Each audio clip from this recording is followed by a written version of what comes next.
In this video, we're going to walk through the calculation of both basic and diluted earnings per share for the Pronghorn Corporation, and we're going to consider two separate scenarios. In Scenario A, the Pronghorn Corporation has convertible debt, and in Scenario B, convertible preferred stock. Let's consider Scenario A. The Pronghorn Corporation has $2,140,000 6% bonds outstanding. The bonds were for $1,000. They were issued at par, and each bond can be converted into 14 shares of stock. Pronghorn's net income for the year was $296,000. It has a 40% tax rate and had 91,000 shares outstanding throughout the year. Our basic earnings per share calculation is $3.25, and it's simply our $296,000 in net income divided by the 91,000 shares that were outstanding throughout the year. To calculate diluted earnings per share, we're going to have to adjust both the numerator and the denominator. Our starting point is Pronghorn's $296,000 in net income.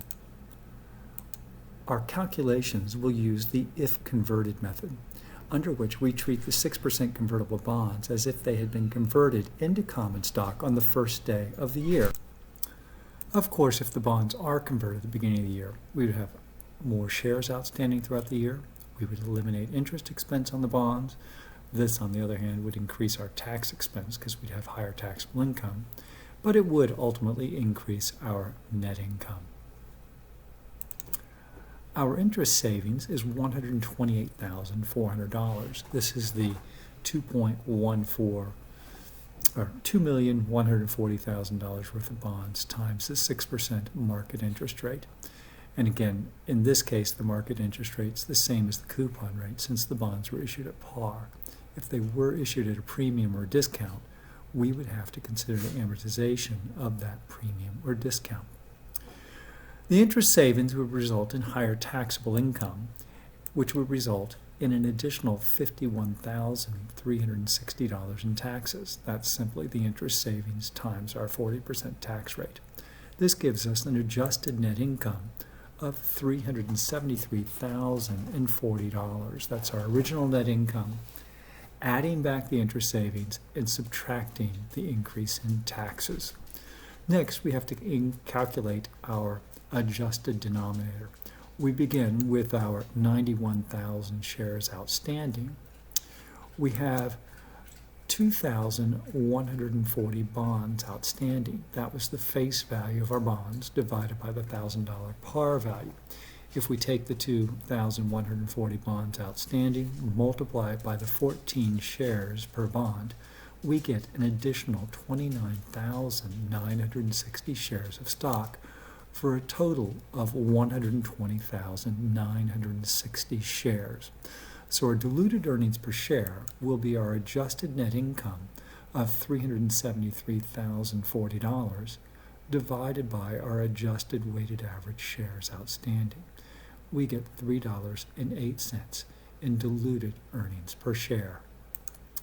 In Scenario B, the Pronghorn Corporation has $910,000 of 6% convertible stock, preferred stock, that was issued instead of the bonds. And each $100 preferred share is convertible into 5 shares of Pronghorn stock. Let's begin by calculating our basic earnings per share. Our basic earnings per share of $3.19 is simply our net income of $296,000 minus the preferred dividends, which in this case was the $910 in preferred stock times 6%, and that's going to be divided by the 91,000 shares outstanding. To calculate our diluted earnings per share, we're going to have to consider both adjusted net income and adjusted shares of stock.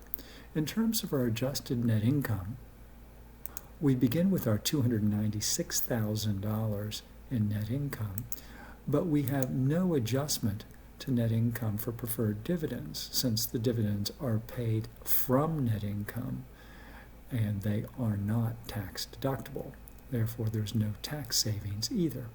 So it's simply the $296 with no adjustment. Our adjusted net income is the exact same as our initial net income. To calculate our denominator, we take our 91,000 shares outstanding, and this time we consider the if converted preferred shares of stock.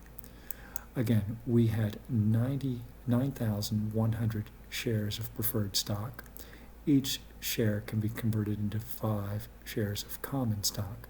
So if they were converted, we would have an additional 45,500 shares of common stock for a total of 136,500 shares.